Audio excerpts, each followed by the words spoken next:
The shuttle's landing struts hissed against the docking platform, and Captain Alina Vasquez felt the weight of every eye in the hangar pressing against her back. The Zephrani delegation stood in perfect formation, their crystalline skin catching the harsh station lights like living diamonds. At their center stood Princess Lyrae, smaller than the others, her translucent form dimmed to an almost gray pallor. Elena had read the briefing 3 times. Political marriage. Alliance necessity. The princess who could not produce heirs sent away to bind humanity to the Zephrani Empire through a union that would bear no fruit. The airlock opened. Lyrae stepped through, and the whispers started immediately. Not from the humans, they held their discipline, but from her own people. The Zephrani honor guards' crystalline faces remained impassive, but their internal luminescence flickered in patterns Elena had learned to read during her diplomatic training. Amusement, pity, contempt.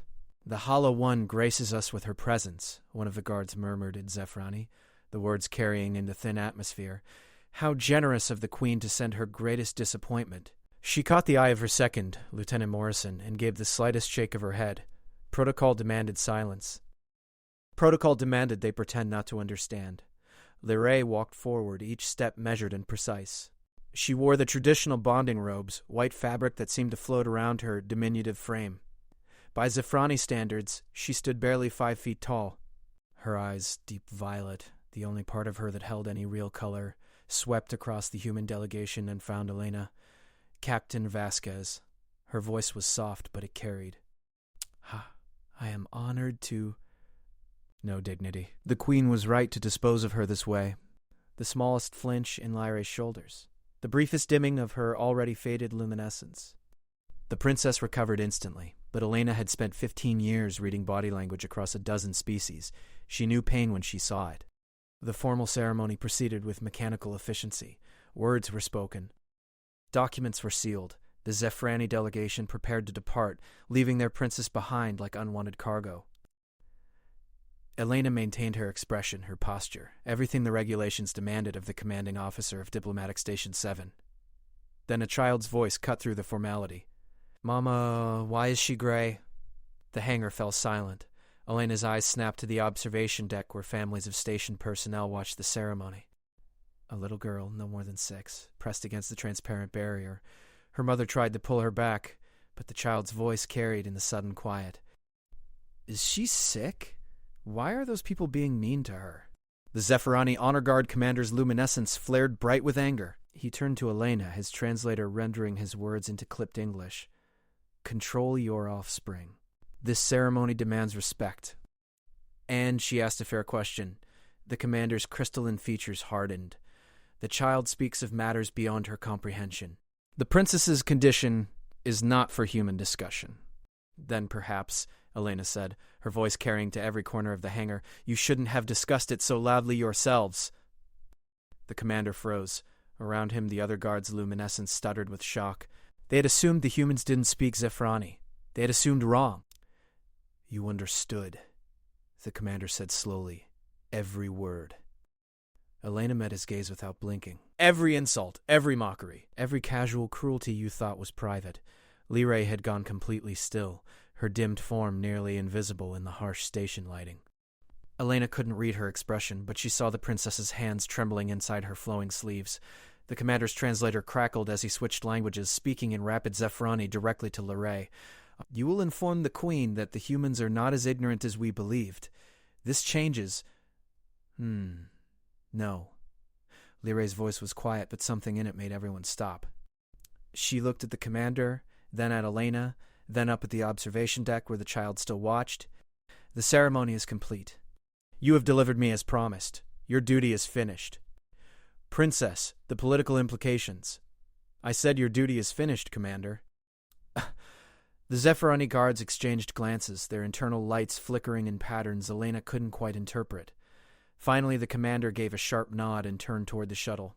His parting words, spoken in Zephrani, were clearly meant for Lyrae alone. "The Queen will hear of this, and when this alliance fails because you cannot fulfill your most basic purpose, remember that we warned you. Remember that we knew you would shame us all." The shuttle lifted off, its engines drowning out any response Lyrae might have made. Elena watched it go, her jaw tight with controlled anger. Around her, the human delegation stood in uncomfortable silence. This was supposed to be a celebration, a historic union between species. Instead, it felt like watching an execution. When the shuttle cleared the hangar and the blast doors sealed, Elena finally moved. She stepped forward, closing the distance between herself and the princess. Up close, she could see details the briefings hadn't mentioned. Liray's crystalline skin was translucent enough to show the faint network of what passed for veins in Zephrani physiology. Her violet eyes held depths of intelligence and pain that no diplomatic file could capture. "Princess Liray," Elena said formally, then paused. The regulations gave her a script for this moment. Welcome speeches, formal pleasantries, the careful dance of political necessity. She abandoned all of it. "I'm sorry," she said instead. "You deserved better than that." Liray's eyes widened slightly. For a long moment she simply stared at Elena, as if trying to determine whether this was another form of mockery. Then, so quietly Elena almost missed it, she whispered, "Thank you." Before Elena could respond, alarms shrieked through the hangar. Red emergency lights strobed across the walls. Morrison's voice cut through the chaos on the command channel. "Captain, we have an unauthorized approach." Multiple signatures. They're coming in fast and they're not responding to hails. Elena's hand went to her weapon. Identity. Unknown configuration, but Captain. Morrison's voice carried an edge of fear Elena had never heard from him before. "They're targeting the princess's shuttle. It just crossed into firing range."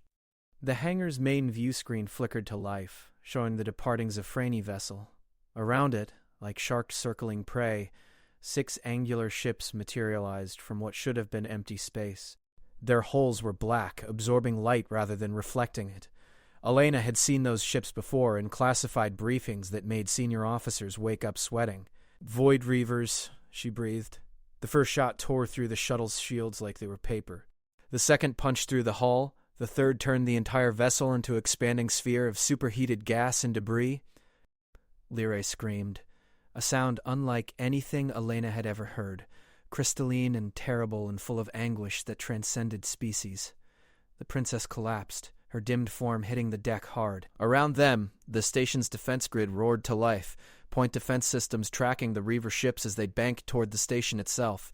Elena dropped to one knee beside Liray, her training warring with instinct. The regulations said to evacuate the VIP to secure quarters. Every fiber of her being said that moving the princess anywhere exposed was suicide. The child's voice echoed in her memory. Why are those people being mean to her? She scooped Liray into her arms. The princess weighed almost nothing, her crystalline form lighter than it looked, and ran toward the nearest emergency bunker. Behind her, Morrison was already barking orders, organizing the civilians, preparing for what every stationed officer feared most. Station 7 was under attack, and the alliance it was built to celebrate had just died in fire and vacuum.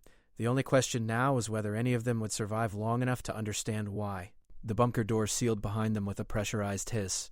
Inside the reinforced chamber, emergency lighting cast everything in shades of amber. Elena set Liray down carefully on a bench, then immediately moved to the tactical console. The screens showed the Void Reavers spreading out, their weapons carving through the station's outer defenses with surgical precision. They weren't firing to destroy. They were firing to disable, to breach, to board. "They're coming for me," Liray whispered. Elena spun. The princess sat hunched on the bench, her translucent skin flickering with something that might have been bioluminescence or might have been suppressed terror, her violet eyes fixed on Elena with desperate certainty. "They killed my people to send a message. Now they'll take me to complete it." Lyray's voice steadied slightly. "The Void Reavers don't attack randomly. They're assassins, not raiders. Someone hired them. Who would—" Elena stopped. The answer was obvious and horrifying. "Your own people?" "Not my people." Liray stood, swaying slightly. "My mother." The tactical display showed the Reavers breaching the station's secondary hull. They were 3 sections away and closing fast. Elena had minutes at best. She pulled her sidearm, checked the charge, and positioned herself between Liray and the bunker door. "Your mother sent assassins to kill you at your own wedding? My mother sent me to die at a human side because I cannot give her heirs." Liray's luminescence flared suddenly, brighter than Elena had seen. "But dying in combat, killed by Void Reavers during a diplomatic mission. That's tragedy. That's martyrdom. That gives her the excuse she needs to break the alliance before it truly begins and blame humanity for failing to protect me. The Zephrani Empire controlled 3 sectors, humanity held 2. The alliance was supposed to prevent war, not trigger it. But if the Zephrani queen could claim humanity's negligence led to her daughter's death, she gets her war, Elena finished. With the moral high ground and full support from her people who believe we failed to protect their princess. Yes, Lyrae moved closer, her small form radiating an intensity Elena hadn't expected. And 6 billion humans die in the opening salvos because our fleets are positioned for alliance, not conflict. On the screens, Elena watched the Reavers cut through a bulkhead 2 sections away. Her station didn't have the firepower to stop them. Morrison and her crew were fighting brilliantly, but they were guards, not soldiers. The Void Reavers were the best killers money could buy. Elena opened a command channel. Morrison, status? They're ignoring us, Captain. They're carving a direct path to your position. Whatever they want, it's in that bunker with you. Evacuate all non-essential personnel. Get the civilians off station, Captain. Get them out. She closed the channel before he could protest. The tactical display showed escape pods launching, carrying families and diplomats away from the dying station. At least some would survive. At least the child who'd asked the innocent question would live. Lyrae stood beside her now, watching the screens. You should go too. Not happening. Captain Vasquez, this isn't your fight. My mother wants me dead. She wants humanity blamed. If you die trying to protect me, you give her exactly what she wants. Proof that humans couldn't be trusted with Zephrani royalty. And if I run, if I let them take you, your people investigate. Eventually, the truth emerges. Lyrae's voice held a terrible calm. It's the logical choice. Logic, Elena said slowly, would have had me follow protocol in that hangar. Logic would have had me ignore the insults, complete the ceremony, and escort you to quarters with full military courtesy. She checked her weapon again. Logic would have saved your honor guard instead of letting them fly into an ambush. Lyrae's luminescence dimmed. You couldn't have known. Neither could you. But your mother did. Elena pulled a backup charge pack from the bunker's emergency locker. She knew exactly where they'd be and when. She planned this perfectly. The bunker door groaned. Metal screamed as something powerful worked at the seals from outside. Elena counted seconds. Maybe 30 before they breached. Maybe less. There's another option, Lyrae said quietly. Elena glanced at her. The princess had moved to the bunker's environmental controls, her translucent fingers dancing across the interface with surprising familiarity. Zephrani physiology is crystalline, Lyrae said, not looking up from the controls. We can survive in vacuum for approximately 4 minutes. Our internal structure doesn't require constant atmospheric pressure like human lungs do. I know the biology briefings, Elena said. What's your point? Humans can survive approximately 15 seconds of vacuum exposure before losing consciousness, 90 seconds before death becomes likely. Lyrae's fingers kept moving. The Void Reavers wear sealed armor. They can't pursue through a vacuum breach. You want to blow the bunker. I want to create an exit they can't follow through. Lyrae finally looked at Elena. The escape pod bay is 40 meters from here. If we move fast enough, I'll die before we make it. No, Lyrae's voice held absolute certainty. You won't. A blade made of something that looked like crystallized darkness punched through the reinforced metal, carving a line toward the locking mechanism. Elena made a decision that would have gotten her court-martialed under normal circumstances. She holstered her weapon and grabbed Lyrae's arm. Do it! When the seal breaks, run directly toward the escape pod bay. Don't stop. Don't look back. Don't try to breathe. This is insane. Yes, Lyrae smiled for the first time, a strange expression on her crystalline features. But you're human. Your entire species is famous for insanity. 3 Void Reavers poured through, their armor absorbing the emergency lighting, their weapons tracking toward Lyrae with mechanical precision. Elena saw the closest one's finger tighten on the trigger. Lyrae slammed her palm against the environmental override. The bunker's outer wall blew out in an explosive decompression that turned the reinforced chamber into a hurricane. Elena felt herself lifted, thrown, her lungs screaming as the air ripped out of them. The Void Reavers grabbed for purchase, their armor's maglocks engaging, but the force was too sudden, too violent. Then something grabbed Elena's hand. Lyrae, her crystalline form somehow resistant to the forces tearing at Elena's body, pulled her through the shattered wall and into the vacuum of the damaged station corridor. Elena's vision tunneled. Her chest burned. Every instinct screamed at her to breathe, but there was nothing to breathe. Lyrae ran, dragging Elena behind her. The princess's crystalline feet found purchase on the deck plating where Elena's boots would have slipped. 30 meters. 20.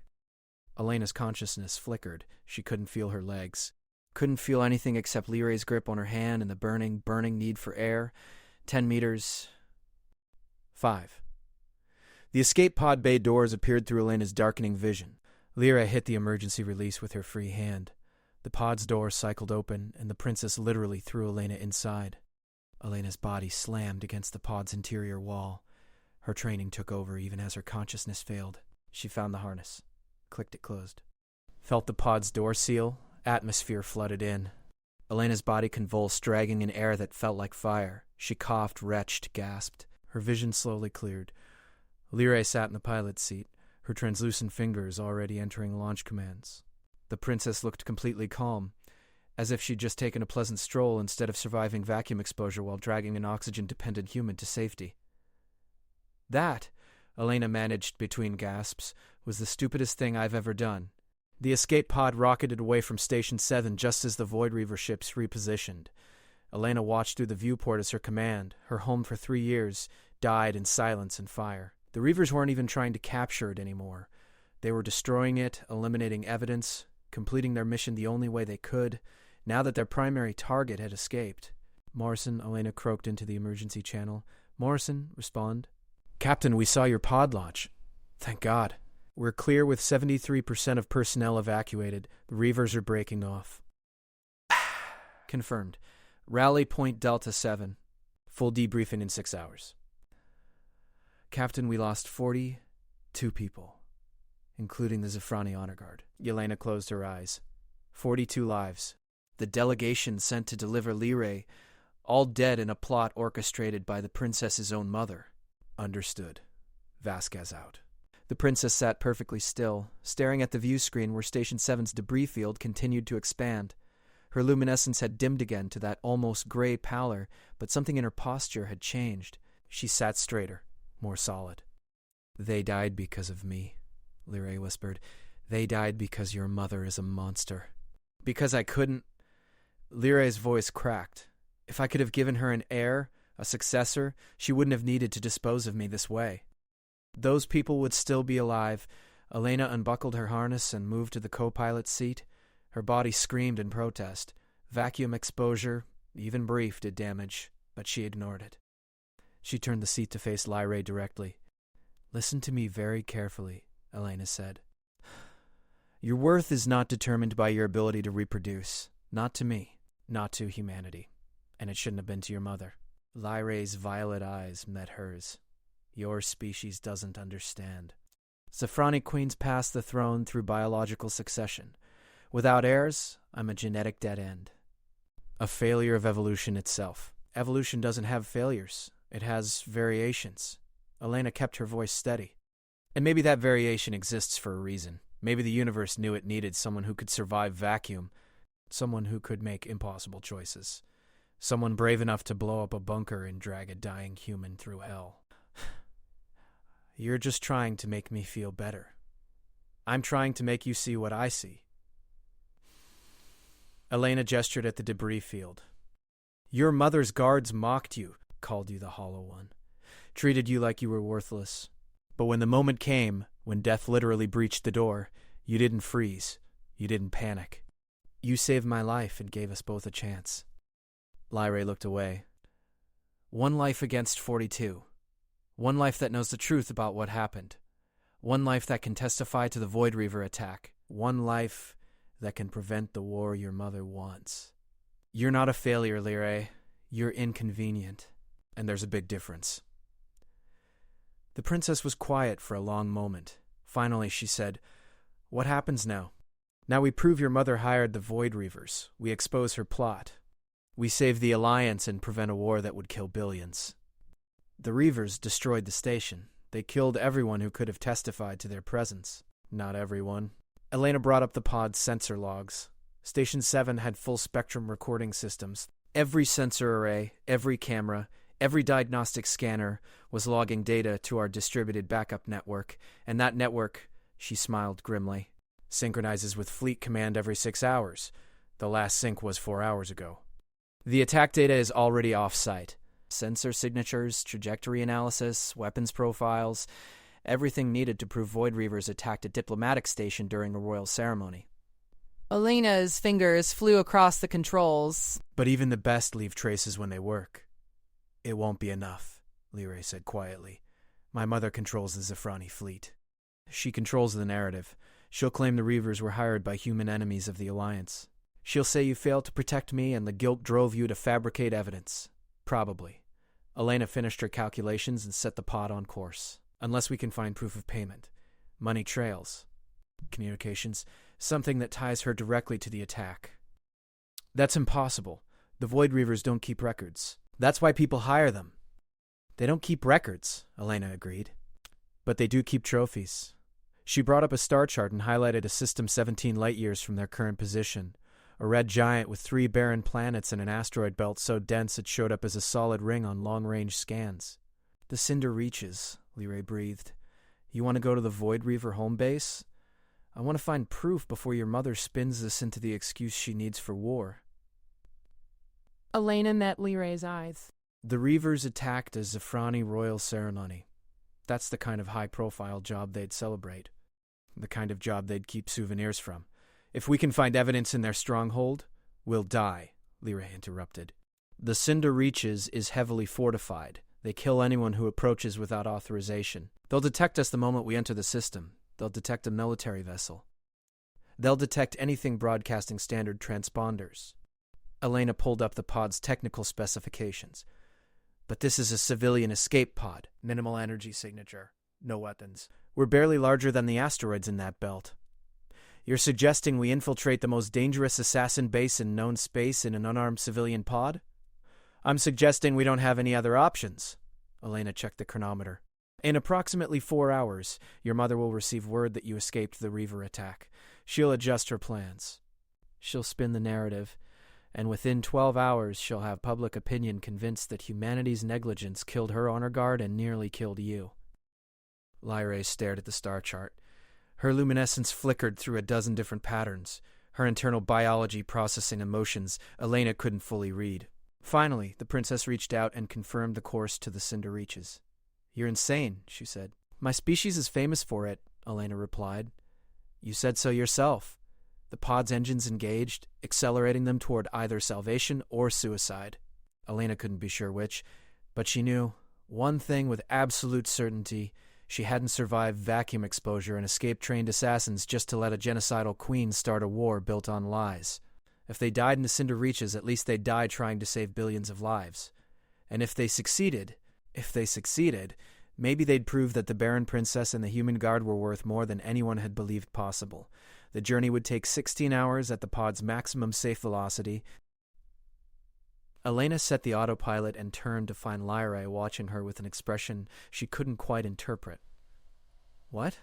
Elena asked. You could have left me, Lyrae said quietly. In the bunker. In the corridor. In this pod. At any point you could have chosen your own survival over mine. I could have, Elena agreed. But I didn't. Why? Elena thought about the question. The real answer, the complete answer, was complicated. It involved her training, her values, her deep-seated hatred of bullies and tyrants. It involved the look in Lyrae's eyes when her own guards had mocked her. It involved a child's innocent question about why people were being mean. But she gave the simple answer. The true one. Because someone had to. Lyrae's luminescence brightened slightly, and for the first time since Elena had met her, the princess didn't look gray and dimmed. She looked almost radiant, almost alive in a way the honor guard's mockery had stolen from her. Thank you, Lyrae whispered, then quieter still, for seeing me. They sat in silence as the stars streaked past and the escape pod carried them toward a fortress of killers and their only chance at preventing a war. Elena checked her weapon. 1 sidearm, 2 spare charge packs, and determination that would have to be enough, while Lyrae pulled up every scrap of intelligence humanity in the Zephrani Empire had ever collected on the Void Reavers. It wasn't encouraging. The Reavers had operated for 70 years. They'd never failed a contract. They'd never left a survivor who could testify against them. They'd never been successfully infiltrated or attacked. Elena and Lyrae had 16 hours to become the first. The autopilot chimed softly as they crossed into deep space, far from any established shipping lanes. Out here they were alone, no allies, no backup. Just a human guard and an alien princess against the most efficient killers in known space. The odds were impossible. The mission was suicide. Elena had never felt more alive. She glanced at Lyrae and saw the same fierce determination burning in those violet eyes. The princess wasn't running anymore. She wasn't the hollow one, sent away to die at a human's side. She was Lyrae, future queen or not, fighting for something bigger than herself. Together they began to plan.